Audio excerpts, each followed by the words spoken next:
Hi everybody. I wanted to take you for a walk through a sedge garden. I did a transition from sun to shade.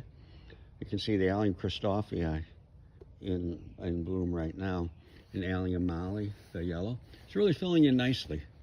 It's Carex montana and Carex pennsylvanica, and there's little moments of Allium chivet from Brent Horvath. You see the Allium chivet and little islands scattered through the sedges, and then Veronica Very Van Gogh right here with Veronica white candles, I believe, right through here. Has a nice white color. Then the Van Gogh, and we have Salvia Crystal Blue with Calamintha nepeta, subspecies nepeta, and the Monarda bradburyana. There goes the Allium Summer Beauty, and see the pen sedge, the way it's filling in through here. And we just planted in here Molinia Paul Peterson to drift through here. We added a few more through here this spring. And you can see it opens up to a more sun garden with Geranium magnificum, a beautiful geranium, Geranium magnificum. And it's the Molinia Paul Peterson. Again, this was going into the second year. And then Spiralis heterolepis with Echinacea pallida going through it. And then we move over to the other side. It's Nepeta subsessilis Sweet Dreams, towering plant with Orangium blue glitter.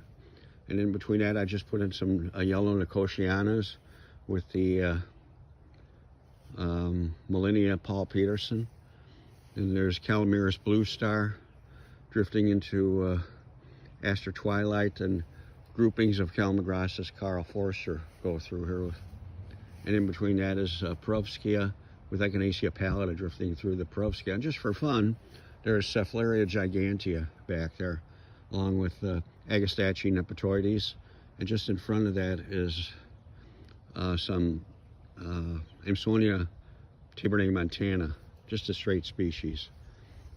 And we shift over to the other side. We got Spiralis heterolepis, as I mentioned, with the Echinacea pallida going through it.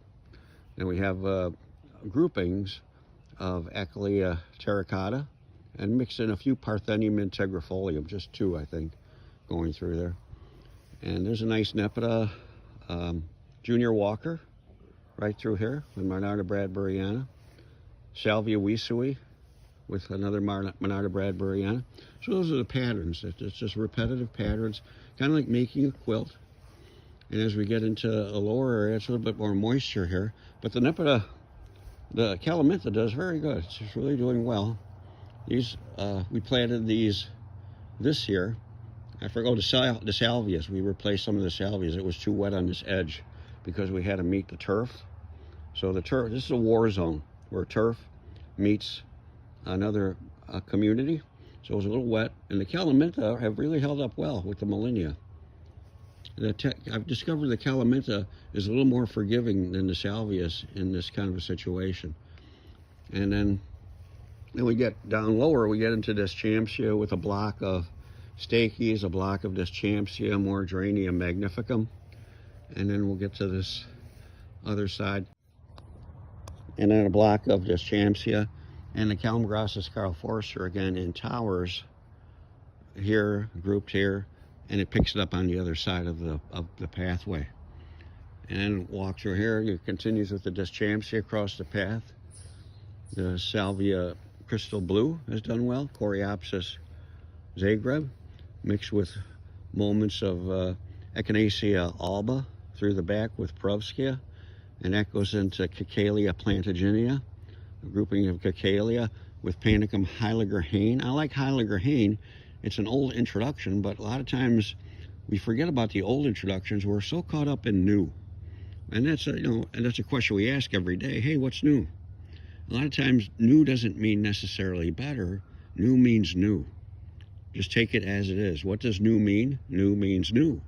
New doesn't mean better. So sometimes we have to revisit some of the older selections, and I like Heiliger-Hain very much. Vertical, slightly arching grass, Panicum Heiliger-Hain. Take a look at it. Take a look at some of the older selections too. You'll find they can make you, they can strengthen who you are and make you better at what you do. So that's about it. It just wraps up in this beautiful Frank Lloyd Wright architectural piece. And we're actually at a Frank Lloyd Wright home here. It was a a lot of fun doing this. The home, the property, I've had a good time, and it's getting good stewardship. So I think it has all the right combinations to be an ongoing, happy, successful garden. So thanks everybody for your time. And if you have any questions, just ask and I'll try to get back to you. Thank you.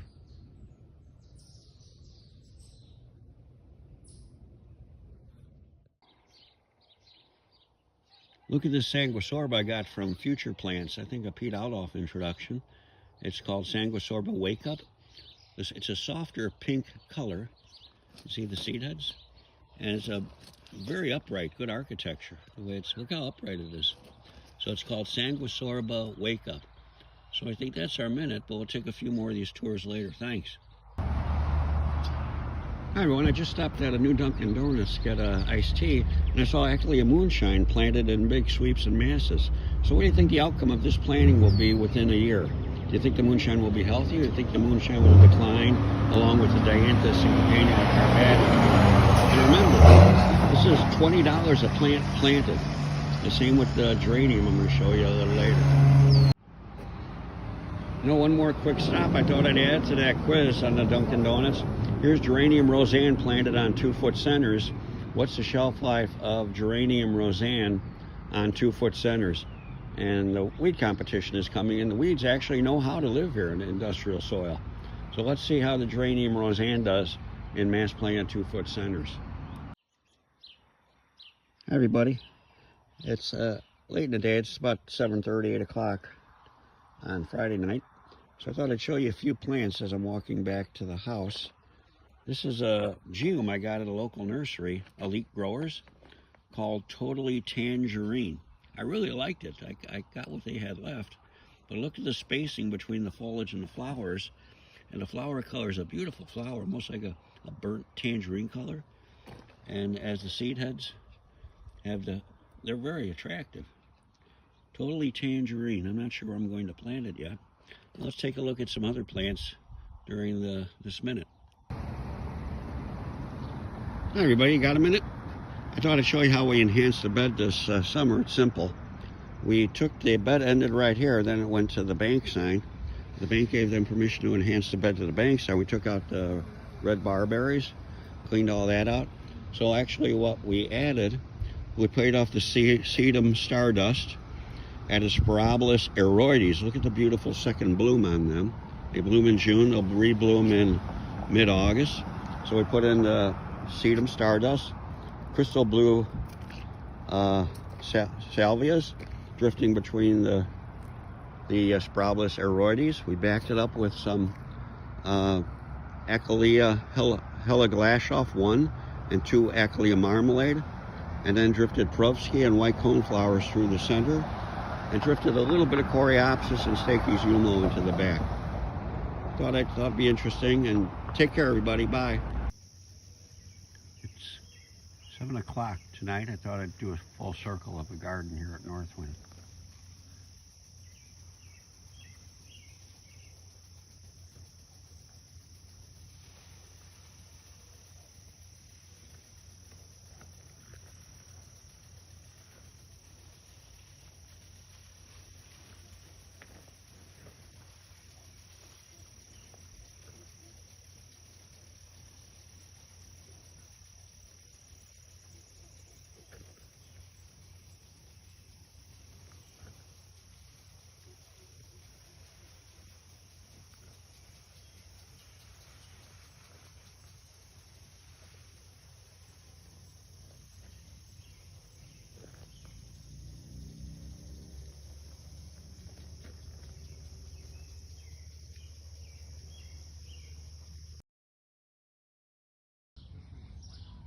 Hi everybody, thought I'd show you all the mulch around all the trees. This is called Living in the Conversations of Dead People. This was brought up 70, 80 years ago of how to plant and take care of trees. And here's the future. This is our conversations that all of us are creating. Sedges surrounding the trees. Sedges are deep penetrating roots. So we're not living in the conversations of dead people anymore. We're living in the conversations of ourselves and how we want to live and what we believe is healthy moving into our future. Look how beautiful these sedges and ferns look, planted around the base of the trees. They were planted in 2.5-inch pots also. Thanks, everybody. I'll see you soon. Hi, everybody. How about a minute of what am I doing now, Roy?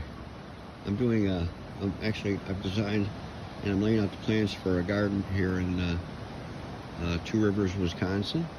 And these are the beds. You can see the beds are in. There's some surprises. There were no shrubs on the plan, but here we have shrubs. So remember, folks, you'll always have surprises. These 4 shrubs weren't there, now they are there.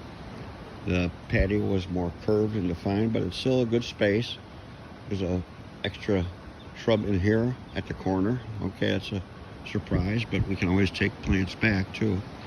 And the plants are here. They've been picked up and delivered, which was very nice of them. So I'm gonna start laying plants out now. So I thought I'd go minute by minute. We got the beds that stretch all the way down to the lake and all the way down around the side of the house. So I'll keep posted. Hi, everybody, here's another minute. I've laid out the top area. I did this yesterday, and I can show you some of the patterns in here in a minute. I've got Perovskia with actually Salvia Crystal Blue mixed together, and actually got that idea from Pete Outall. He did that at a house I worked with him on 2 years ago. But I've got it backed by Echolea Marmalade. A marmalade is going to be shorter in the sand, Echolea Marmalade. A group of Calamitous Blue Star, and we've got some Calamintha with Anemone Lucky Charm. We go down here to Carex Humulus. On top I have Butterscotch Imsonia mixed with Coreopsis Zagreb and Salvia Wisui, and that drifts all the way to the top. So that's a few of the combinations. I'll point out one more, Agrostis Spectabilis with Limonium latifolium and Allium Summer Beauty. So that's the one group, and we'll get to more later. Well, we'll take another minute to look at the whole project. These are the plants I have yet to lay out, the groups. We got them down here, and we've laid out the front. I'm going to go over those patterns with you shortly. All the way down the side, there's a play area. They put in a beautiful pond, and we got plants going around the pond mimicking the other patterns and adding different patterns to them. So I'm on the last side of the house right now, and we'll go over these briefly with another minute. So I thought I'd show you the whole site, show you the lake, and give you an idea of the size of the project. It's very exciting because we get to use a lot of diversity, and the key is we're going to source a gardener. We're not just going to hire a landscape contract company.